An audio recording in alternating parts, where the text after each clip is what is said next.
Diz-me a tua password, dir-te-ei quem és. Está no ar o podcast do Serviço de Segurança Informática, da Unidade FCCN.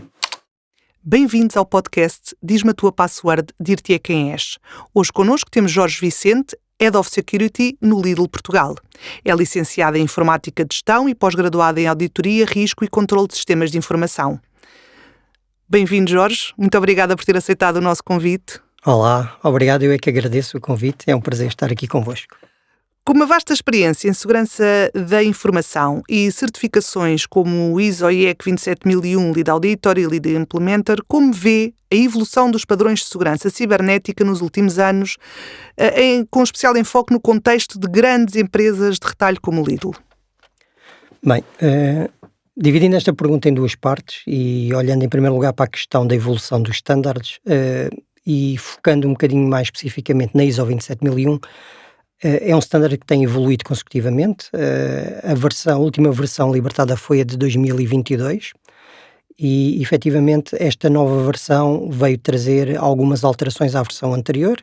Em concreto, houve aqui uma redução de 114 controles para 93 controles nesta nova versão e o ponto mais importante para mim, efetivamente, é que esta nova versão vem mais focada na questão da cibersegurança e na proteção de privacidade. Para além disso, nota-se que, efetivamente, apenas 35 controles da versão anterior se mantêm e os outros controles foram todos alterados e existem mesmo alguns controles novos. De realçar ainda nestas alterações a adaptação à nova realidade e ao mercado e à evolução tecnológica. Um exemplo em concreto, esta nova versão já traz alguns controlos para clouds, está um bocado focada também em questões de continuidade do negócio e na parte da criptografia. Respondendo numa segunda parte desta pergunta, como é que isto se adapta efetivamente nas empresas? Depende das empresas. Não existe hoje em dia nenhuma regra que obrigue as empresas a serem certificadas num determinado standard. Existe um conjunto de boas práticas. Nós no Lidl, por exemplo, implementamos a ISO 27001 e vários standards da ISO 27000, da família da ISO 27000, como a 5 e outras, mas não temos a obrigatoriedade de ser certificados. E para além disso, temos outros estándares, por exemplo, usamos e somos certificados PCI DSS, porque achamos que é um standard fundamental, uma vez que os nossos clientes fazem pagamentos com cartões multibanco e eu acho que é fundamental haver uma certificação para garantir a segurança dos dados dos nossos clientes e a PCI DSS dá-nos essa garantia. Somos a primeira empresa de retalho em Portugal a fazer a certificação PCI DSS a 4.0. É um bocadinho mais exigente e é uma nova versão. A maioria das empresas tem vindo a adotar estes estándares, quer seja por vontade própria, quer seja por questões de estratégia e de organização e também porque estamos neste momento a ser um bocadinho guiados pela questão legislativa. A nova legislação tem trazido alguma pressão sobre as empresas e a melhor forma das empresas estarem preparadas para uma NIS2 ou para o DORA é efetivamente definirem e implementarem um standard. Por isso, os standards têm vindo a amadurecer, os standards têm vindo a evoluir com a tecnologia e as empresas têm-se adaptado a estes novos standards e a estas novas tecnologias. E está sempre a evoluir, praticamente quase diário.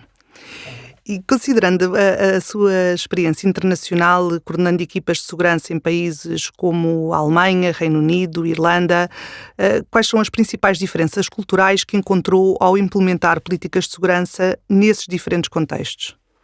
Eu na Alemanha não coordenei equipas, estive integrado numa equipa, aí não tinha a componente de coordenação, mas fui o Head of Security no Reino Unido e também na Irlanda. Na Irlanda até acumulei com Portugal, acumulei os dois países, vivia 15 dias lá e vivia 15 dias em Portugal, foi uma experiência interessante.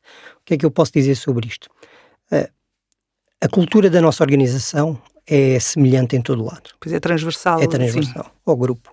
Nós pertencemos ao grupo Schwarz e a cadeia Lidl faz parte do grupo, com várias outras empresas. Temos imensas empresas dentro do grupo, umas de tecnologia, de IT, outras mais focadas em questões de retalho. Temos outra cadeia de hipermercados, por exemplo, que é o Kaufland, que não existe em Portugal.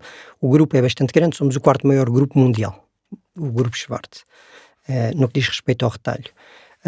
Por isso a cultura e a organização é a mesma. e assenta sobre os mesmos valores e sobre os mesmos princípios. Nós até fazemos questão de implementar os mesmos valores em todos os países para garantir que cumprimos todos a mesma maneira e a mesma forma de estar. A diferença, efetivamente, depois está no dia-a-dia e na cultura inglesa e na cultura alemã.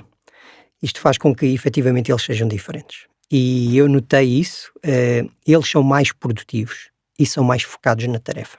Isto é, eles são muito focados em executar e garantir que a tarefa é realizada. É realizada, sim. Efetivamente. E muito focados no resultado. E perguntam muito porque é que eu tenho que fazer isto, este resultado é útil para quê? Isto também foi uma grande aprendizagem para mim, porque não existe muito esta cultura em Portugal. Nós muitas vezes querem saber o porquê de estarem a desempenhar aquela função, sim. Exatamente. Nós em Portugal muitas vezes estamos a fazer determinada coisa e não percebemos qual é o sentido daquilo, qual é o valor que aquilo vai trazer para o negócio ou para a empresa. E os portugueses, por hábito, não perguntam, não questionam. E acho que é uma coisa que cada colaborador deve fazer essa pergunta. Porquê é que eu estou a fazer isto? Qual é o sentido de eu estar a perder tempo ou a ganhar tempo a fazer esta tarefa? E eles fazem muito isto. E depois tem outra particularidade. Eles não gostam muito de fazer horas extras. Eles são muito focados no horário deles, são extremamente cumpridores, cumprem o horário religiosamente. Se é para entrar às 8h30, entram às 8h30 para começar a trabalhar, não é para ir beber um café ou dar uma volta. Nota-se esta diferença cultural. Eu vou-lhe dar um exemplo de uma situação que me aconteceu, passado uns 15 dias de estar a trabalhar em Inglaterra, um elemento da minha equipa vem ter comigo e diz: Jorge, queres ir à Copa beber um café connosco? Eu, sim, claro que sim. Bloqueei o computador, levantei-me e fui à Copa com eles beber um café. Então estivemos todos na fila da máquina a tirar os cafés e quando estávamos todos servidos de café, dissemos: ok, obrigado, até já. E saímos todos da Copa e fomos sentar nas nossas secretárias com os cafés. Sim, não ficaram na Copa a conversar é verdade. Enquanto bebiam o café, sim. Esta mudança cultural para mim foi efetivamente bastante interessante e foi um choque. Depois aprendi muito do ponto de vista cultural no que diz respeito à liderança. Tem uma forma de liderar mais focada nos objetivos, mais focada na tarefa e o colaborador tem maior autonomia para executar aquela tarefa, mas também tem maior responsabilidade e eles são muito exigentes com os prazos de entrega e com os compromissos que assumem. Uma das situações que me marcou muito em Inglaterra com a minha chefia, e foi algo que nunca me tinha acontecido em Portugal, foi o meu diretor-geral vir ter comigo e perguntar-me, logo passado 15 dias, numa segunda-feira de manhã, chamou-me e disse-me: Jorge, estás feliz? Está tudo a correr bem? Tu estás feliz? E aquilo para mim foi um choque, porque nunca ninguém me tinha perguntado se eu efetivamente estava feliz. Por isso, há esta preocupação com as pessoas, há a preocupação com os recursos e há a preocupação também, como é evidente, com os resultados. Porque pessoas felizes produzem resultados, pessoas infelizes não produzem resultados. E é muito esta a cultura. E para terminar, a grande diferença que eu também notei foi o facto de, efetivamente, eles ainda sentem muito a cultura da guerra e a cultura da segurança. Sim. Segurança pessoal, segurança física. Isto é inerente no dia-a-dia destas comunidades e destes países. Eu recordo-me de estar em Inglaterra, no metro, olhar para o ecrã e estar a aparecer, a dizer que o meu metro para o aeroporto chegava em 2 minutos e disparou o alarme. E imediatamente toda a gente saiu da estação. E eu, como típico português, olhei e disse: não, faltam 1 minuto para chegar o metro, eu vou apanhar o metro que eu quero apanhar o avião. E acabei por ficar. Depois acabei por ser repreendido por um colega, do ponto de vista positivo, claro, que cuidado, quando dispara um alarme, devemos sair imediatamente, etc. Nós não temos esta cultura da segurança. Não. E eles vivem esta cultura no dia-a-dia. Por isso, quando estamos a falar em segurança, quando estamos a falar nestas situações, é muito mais fácil para eles entenderem. Um último exemplo sobre a diferença cultural. Uma das coisas que me espantou bastante foi, passado um tempo de estar lá a viver, em Londres, estou a ver o telejornal das 8 e percebo que o telejornal abriu com uma vulnerabilidade no Internet Explorer. E eu fiquei espantadíssimo. Nunca. Não me lembro, sim. Só quando há um incidente e, com certeza, a não ser que seja uma coisa muito grande como aconteceu agora, há bem pouco tempo, não abre um telejornal, não se fala disto no telejornal e lá era realmente importante. Por isso, há esta diferença cultural têm esta preocupação com a segurança, têm a preocupação com as tarefas e com a eficiência. E isso nota-se bastante. Sim, cá em Portugal ainda temos um longo caminho a percorrer. Jorge tem uma sólida formação académica e atualmente é professor convidado de uma pós-graduação em cibersegurança. Como é que vê o papel da formação contínua em Portugal na preparação de profissionais para lidar com os crescentes desafios da segurança cibernética? É verdade, eu tenho o prazer de fazer parte da equipa de professores da Coimbra Business School, é uma honra para mim e é uma faculdade de referência. Eu efetivamente gosto da forma como se ensina e a proximidade que a universidade tem dos alunos. Recomendo sinceramente, não especificamente esta pós-graduação, não é uma questão de publicidade, não é essa a ideia, é efetivamente para vos dizer que quem quiser fazer uma pós-graduação ou quem quiser fazer uma licenciatura vão se sentir bem acolhidos naquela universidade, vão sentir a proximidade e o interesse dos professores. No que diz respeito à cibersegurança, uma das coisas que eu noto, especificamente na pós-graduação, aparecem-me dois tipos de alunos completamente diferentes. Aparecem-me alunos com um bom background e com alguma experiência e que trabalham na área, e depois aparecem-me alunos que estão ou numa fase inicial ou estão a mudar de carreira. Há muitas situações dessas pessoas da área da matemática, até pessoas da área do direito e por aí fora que querem mudar de carreira e aproveitam isto como uma oportunidade. E o que eu costumo dizer aos meus alunos é que há lugar para todos na cibersegurança. Há lugar para todas as áreas e há lugar para todos. Eu dividia isto em duas áreas distintas, que é o que eu costumo fazer em termos de organização do meu departamento. Uma área mais de compliance, e aí a componente legal até é um must, é uma vantagem, e depois uma área mais técnica. E aí, efetivamente, um background em engenharia informática, um background em IT puro e duro, ajuda imenso a suportar depois o trabalho do dia-a-dia nesta função. Para a área mais de compliance, estamos muito focados em questões técnicas, é um facto, porque na minha área nós não trabalhamos, por exemplo, a GDPR está dividida em duas áreas diferentes dentro do Lidl. Nós temos a componente técnica no meu departamento e o departamento legal tem o DPO, ok? E eu faço essa distinção no dia-a-dia e acho que acontece na maioria das empresas esta distinção entre a componente mais técnica da GDPR e por isso uma pessoa que venha com um background de direito consegue com um bocado de estudo encarar e assumir esta responsabilidade e uma pessoa com conhecimento um bocadinho mais técnico consegue assumir uma responsabilidade técnica. Isto separando nestas duas áreas. Depois é claro que se quiser seguir uma carreira de gestor, se quiser seguir uma carreira de CISO e assumir a responsabilidade, aí tem que evoluir um bocadinho nas duas áreas, como é evidente, faz parte. Eu acho que é preciso haver experiência.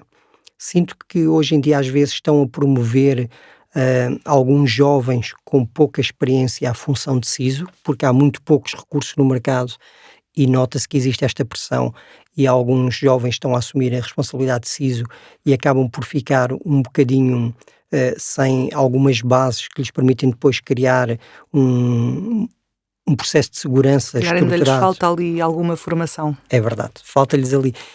Não só a formação, como também a percepção da implementação de um programa de segurança de informação. Um programa de segurança de informação não é igual para todas as empresas, não pode ser implementado da mesma forma em todas as empresas, por isso é preciso haver este conhecimento. Para isso eu também costumo aproveitar a pós-graduação para focar os meus alunos nesta questão do programa. Como fazer, dar exemplos em concreto de processos, de políticas e a forma como devem implementar.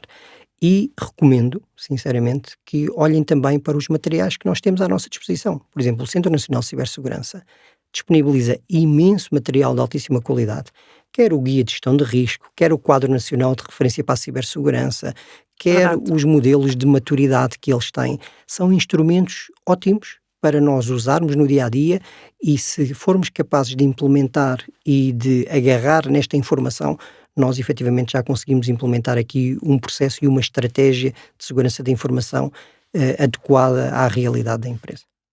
Jorge, pode falar-nos um pouco sobre a sua trajetória profissional e como chegou à sua atual posição de Head of Security no Lidl? Um bocadinho sobre a minha carreira. Eu trabalhava no Ministério do Ambiente e vi num anúncio do jornal uma notícia a pedirem um colaborador para a área de networking para o Lidl. e eu enviei o currículo, porque estava a enviar vários currículos, e enviei o currículo. Entretanto, já tinha mais ou menos definido, já tinha uma proposta em mãos para sair para uma multinacional, mais da área de impressoras, já agora, e efetivamente recebo um telefonema do Lidl a dizer que me queriam fazer entrevista. E eu disse, está bem, eu vou à entrevista. Entretanto, a minha vida complicou-se, eu já tinha esta proposta em aberto, perdi um bocadinho de interesse pela proposta do Lidl e volta-me a ligar a dizer, olha, então, quando é que queres fazer a entrevista? Dá-nos uma data. E eu, às vezes tenho esta coisa um bocadinho de, querem uma data, então, já esta sexta-feira, ao fim do dia. E do outro lado ouvi imediatamente um sim. Eu disse, eu pressionei um bocadinho sexta-feira ao fim do dia, e dizem-me logo que sim. É por achar que era uma interesse. Data. Exatamente. Há aqui algum interesse. E dizem-me do outro lado. Por acaso foi o Luís Carneiro, que é hoje meu colega, o diretor da área de infraestruturas. Diz-me o Luís Carneiro, está bem, e a que horas? Eu, ao fim do dia, aí por volta das 7h, 7h30, eu já a esticar um bocadinho a corda. E o que o Luís me respondeu imediatamente, sim, combinado. 7h30, podes vir. E assim foi. Fui à entrevista, gostei muito, criamos ali uma boa relação e uma empatia, senti que me queriam e gostei muito do projeto. Achei o projeto muito interessante, achei que tinha ali muita margem para evoluir e para crescer, e foi quando assumi em novembro de 2020 a função de chefe de departamento da área de networking, que exerci até 2012. Como responsável da área de networking, fizemos projetos muito interessantes para o grupo Svart, implementamos soluções que não existiam no grupo. Imagina, eu quando cheguei ao Lidl, nem sequer e-mail existia. Não tinham e-mail? Nem sequer e-mail tinham. E estamos a falar do ano 2000, não estamos a falar... nem sequer e-mail tinham. Tínhamos uma rede de comunicações que era em X25, uma coisa muito...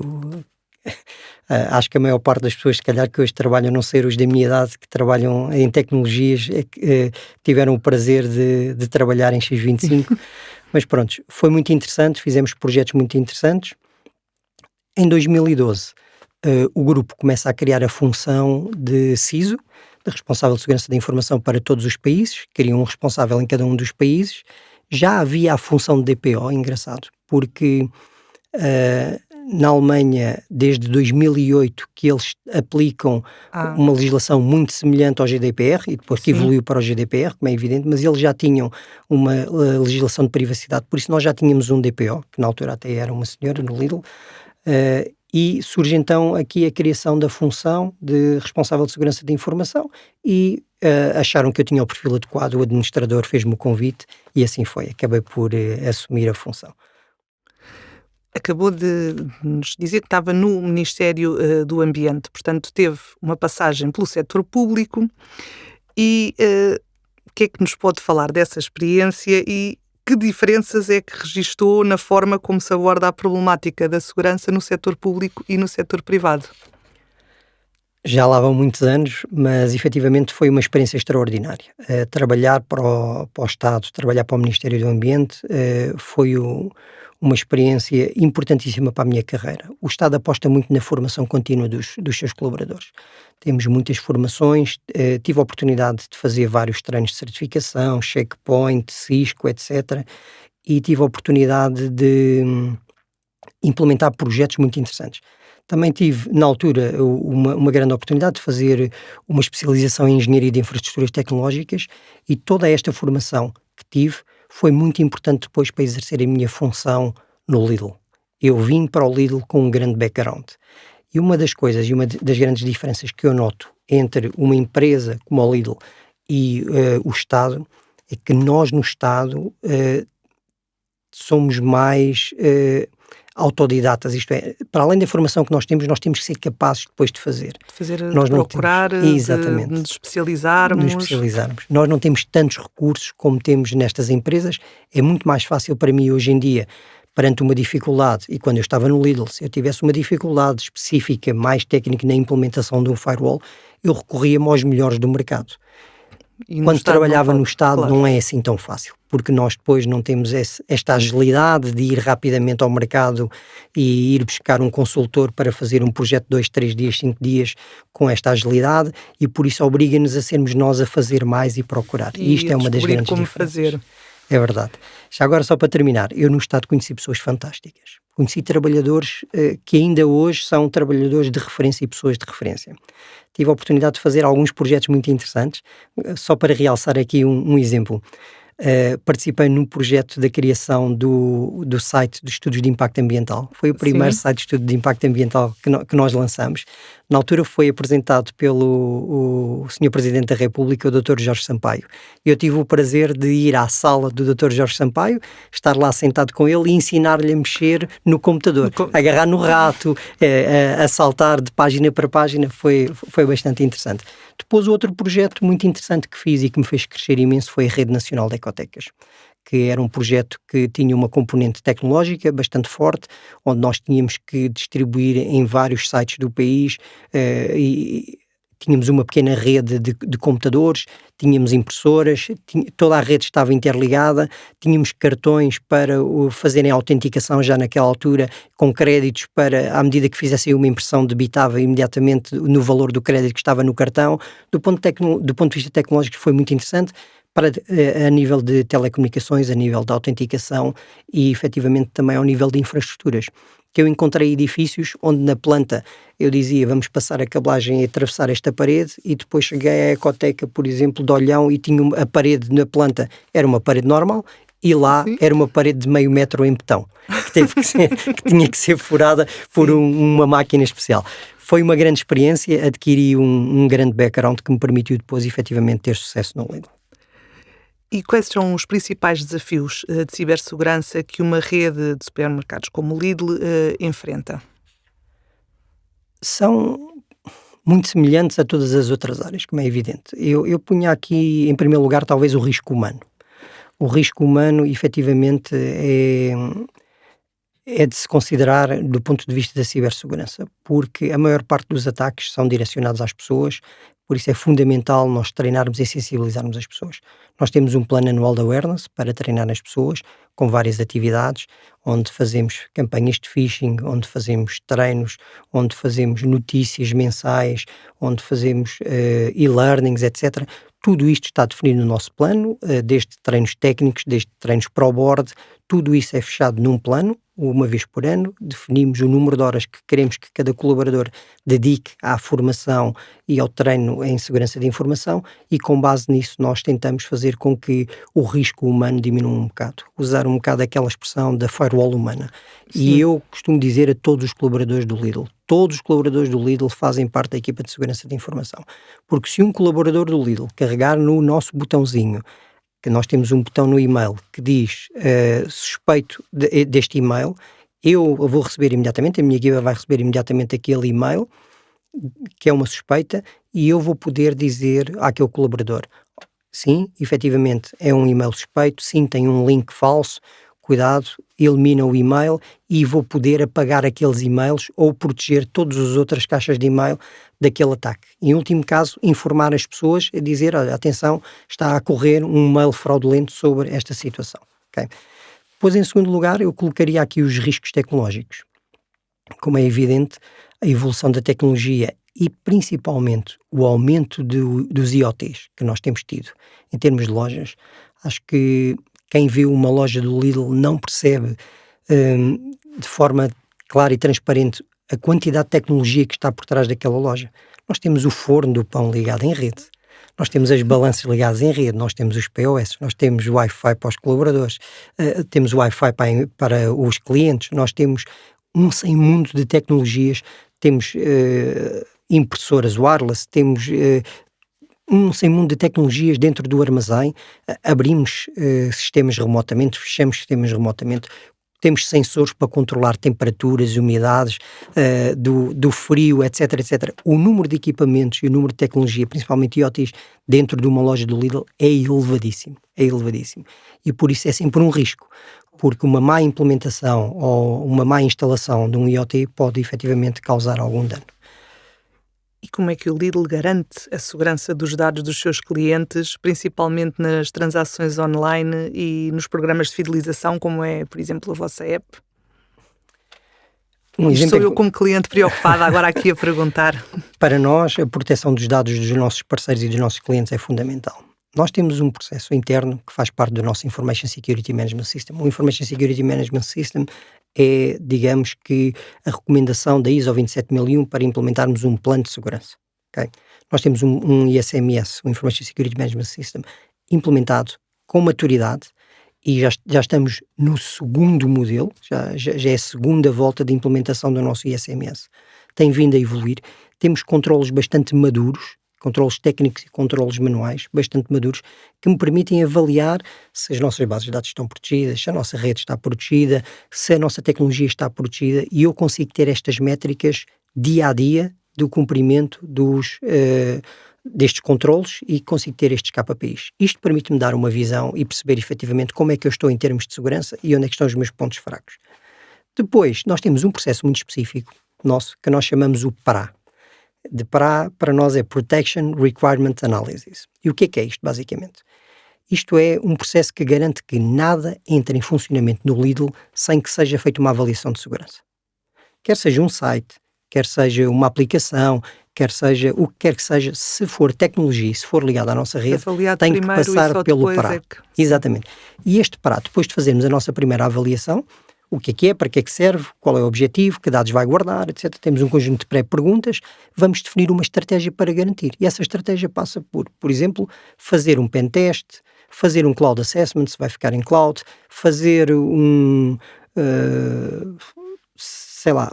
temos imensos controles, fazer um scan, por exemplo, que é uma coisa que nós fazemos sempre um scan, porque temos ferramentas internas que nos garantem que conseguimos fazer rapidamente um scan a todas as tecnologias. Temos um conjunto de medidas que nos vão permitir garantir que, efetivamente, aquela solução ou aquela aplicação ou aquela tecnologia que vai ser ligada à nossa rede vai, efetivamente, estar protegida. E isto é feito através deste processo. Existe relação entre a segurança cibernética e a segurança física nas lojas e nos vossos centros de distribuição? Existe, e é muito fácil de explicar isto. Por exemplo, como eu já disse, nós somos certificados PCI DSS e um dos controlos da PCI DSS é a segurança física. A PCI DSS tem a preocupação de saber, efetivamente, por exemplo, onde é que estão os PIN pads de pagamento na loja, e se forem a uma loja Lidl, vocês vão notar a diferença de a segurança que está implementada numa loja Lidl versus a maioria das outras lojas. Um exemplo em concreto, vocês vão encontrar o PIN pad fixo com um cadeado amarelo. E sempre que aquele PIN pad é alterado por uma manutenção, porque se avariou ou quer que seja, aquele cadeado tem que ser cortado e tem que meter um cadeado novo. E tem que nos reportar o número do novo cadeado e o número do equipamento. Isto para evitar que seja colocado, por exemplo, um PIN pad fraudulento, ou que esteja a copiar os dados dos clientes. Okay? Isto é segurança física. Para além disso, nós garantimos que existem câmaras de CCTV a apontar para as áreas onde se fazem os pagamentos, mas nós não conseguimos ver, está sempre escondido e faz parte do standard e é validado todos os anos por um consultor externo, que é impossível ver os PINs. Os PINs, os códigos PIN não aparecem. Exatamente. Assim. Isto é outra das coisas que eu costumo fazer questão de validar noutras cadeias. Toda a gente tem CCTV. O CCTV não está a gravar as pessoas a meterem o PIN. É preciso ter cuidado com isto. Nós não podemos estar a gravar nos nossos sistemas de CCTV pessoas a introduzirem o PIN. A segurança física obriga-nos a ter o CCTV para a proteção das pessoas e dos bens. Mas a segurança física tem que ser implementada de forma a que não viola a privacidade das pessoas, que é, neste caso, descobrir a password. E vou-vos dar um exemplo fácil de que isto pode ser relativamente grave. Imaginem que vão a uma loja, têm um CCTV, o segurança está na loja a ver o CCTV e, por acaso, vocês meteram o PIN, ficou lá, visível, e esqueceram-se do cartão na loja. Aquele segurança ou aquela pessoa que por acaso está a ver, e às vezes até acontecem existirem ecrãs espalhados por lojas onde nós conseguimos ver as imagens do CCTV. Sim. Qualquer outra pessoa que veja vai apanhar aquele cartão e vai dizer, olha, eu até sei o PIN do cartão, e podem usar. Por isso, a PCI DSS está muito preocupada com estas questões.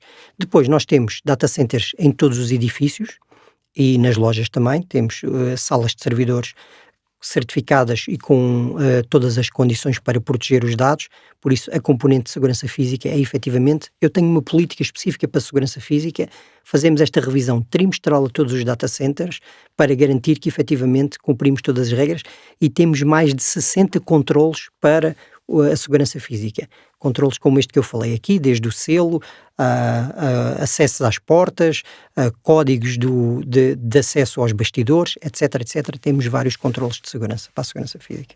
E que ferramentas ou tecnologias de cibersegurança considera essenciais para proteger uma empresa como o Lidl?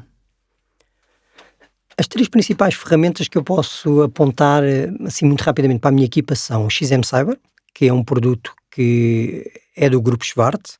Isto é, o Grupo Schwarz comprou a XM Cyber porque achamos que era um produto de valor e que é um produto que efetivamente traz uma perspectiva da defesa da cibersegurança diferente de todos os outros produtos que temos. Depois temos também o Tenable, que é uma ferramenta de análise de vulnerabilidades. Basicamente tem como objetivo identificar todas as vulnerabilidades em todos os assets, faz um varrimento global.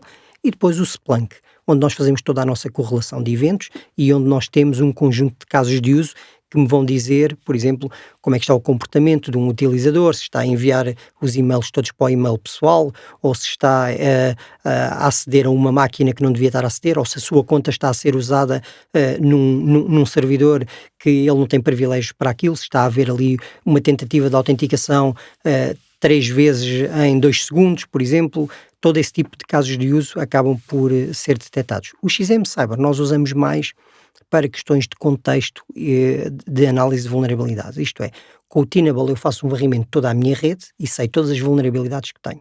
E tenho milhares de vulnerabilidades e não vou conseguir acabar com todas elas, é impensável acabar com todas as vulnerabilidades. Por isso, nós depois usamos o XM Cyber para nos dar o contexto daquela vulnerabilidade, dizer efetivamente como é que a vulnerabilidade pode ser explorada e para nos dar também uma perspectiva de como é que nós podemos defender. E aí vamos aos assets mais críticos. A grande vantagem do CyberArk, do XM Cyber, é garantir que efetivamente nós só estamos a trabalhar com os assets críticos e então protegemos esses assets, garantir que efetivamente aqueles assets são os mais críticos e estão a ser protegidos, porque eu não vou conseguir acabar com todas as vulnerabilidades. Todos não, sim. Sim, e quais são atualmente as ameaças mais preocupantes para o setor do retalho? Eu diria que a principal ameaça neste momento é o supply chain attacks, isto é, os ataques a parceiros externos. Todos os ataques a parceiros externos são uma vulnerabilidade para as grandes empresas. E nós vimos já no passado que algumas das grandes empresas foram atacadas através de parceiros externos, por isso é fundamental garantirmos que os nossos parceiros externos são efetivamente seguros. A nossa segurança neste momento, a nossa fronteira já não é só a nossa empresa, é também os nossos parceiros, com quem nós efetivamente integramos na nossa rede. E por isso é fundamental, nós temos um processo de avaliação de parceiros. Uma das obrigações que nós metemos em todos os contratos é que todos os nossos parceiros sejam obrigados a permitirem-nos fazer uma auditoria. Se eles não permitirem fazer uma auditoria, claro, no âmbito do contrato, claro. Se não permitirem, nós não fechamos contrato com aquele parceiro.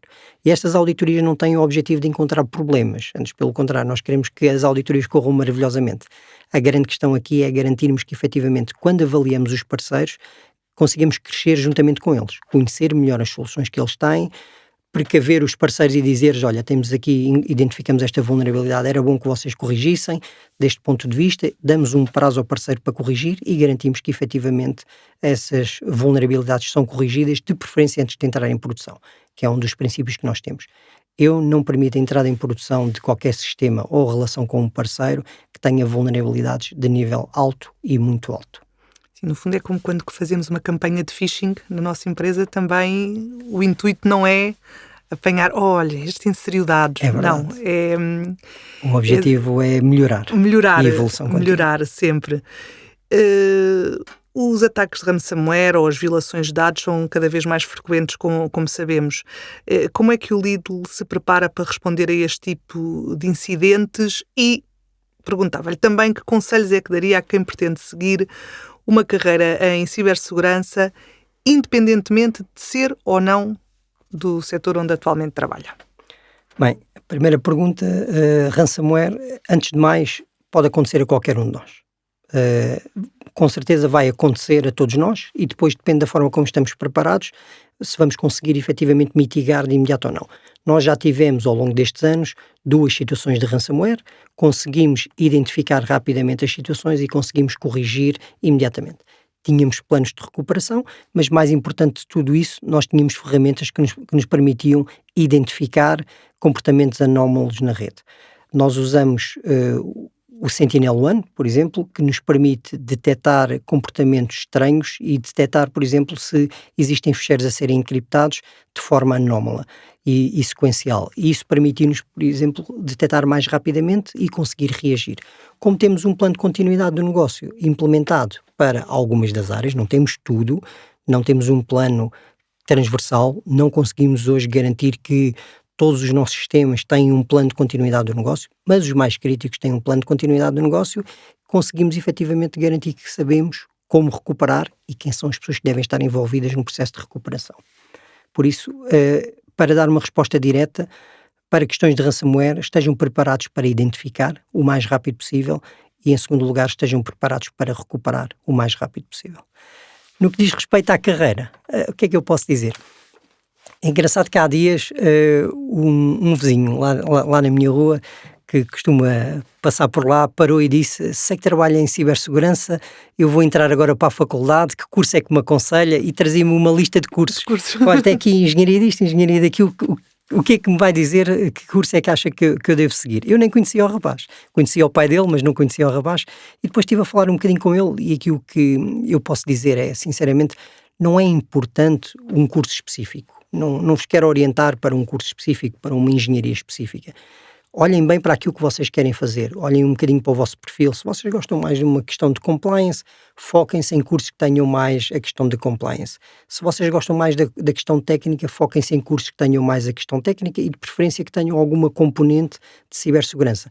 Na especialização, isto é, quando tiverem a fazer o vosso mestrado, aí comecem-se a focar especificamente em casos concretos de cibersegurança e tentem fazer, como é evidente, uma tese de mestrado orientada para a área de cibersegurança. Eu terei todo o gosto de apoiar quem precisar, eu faço isso na faculdade a vários alunos e tento apoiar sempre que é possível e acho que esse é o caminho. Não existe um caminho único para chegar lá, há vários CISOs com vários perfis de altíssima referência neste país, não precisamos ter todos o mesmo perfil técnico ou não precisamos ter todos um perfil mais de compliance. Acho que é uma questão de evolução e também olharem para a carreira e perceberem efetivamente onde é que querem chegar. Jorge, tenho uma última pergunta que perguntamos a todos os convidados, se pode partilhar connosco a sua password. Partilhar a password hoje em dia, para a maior parte das empresas, acaba por não ser um fator assim tão crítico, porque eu acredito que a maior parte dos sistemas já tem um segundo fator de autenticação e, no entanto, não aconselho ninguém a partilhar a sua password, como é evidente. E o que eu vos posso dizer sobre isto é, usem uma frase simples para criar as vossas passwords. Por exemplo, se usarem uma frase do género o meu cão chama-se, por acaso a minha cadela chama-se Iris, o meu cão chama-se Iris e nasceu em 2022. E se vocês usarem esta frase para construírem uma palavra-chave usando as primeiras letras, vocês têm uma password forte, têm números, põem um caractere especial no fim com uma exclamação ou um qualquer caractere especial, têm uma password forte e que vocês conseguem recordar. Porque ter passwords muito fortes que ninguém se lembra e depois estamos constantemente a fazer reset à password ou estamos constantemente a perder a password ou a escrever em papel é pior do que terem uma password robusta, mas que não seja demasiado longa. Usem frases curtas e que vos permitam garantir pelo menos, eu recomendo mínimo dos mínimos 8 caracteres, mínimo dos mínimos, se puderem usar 12 caracteres, mas mínimo dos mínimos 8 caracteres, maiúsculas e minúsculas, caracteres especiais e números. Isto é o que eu recomendo em termos de password. Jorge, muito obrigada por ter estado aqui connosco hoje. Eu é que agradeço, foi um prazer. O podcast Diz-me a tua password, dir-te-ei quem és, voltará em breve para falarmos sobre cibersegurança. Fique atento a todos os episódios e saiba como se tornar no seu próprio antivírus.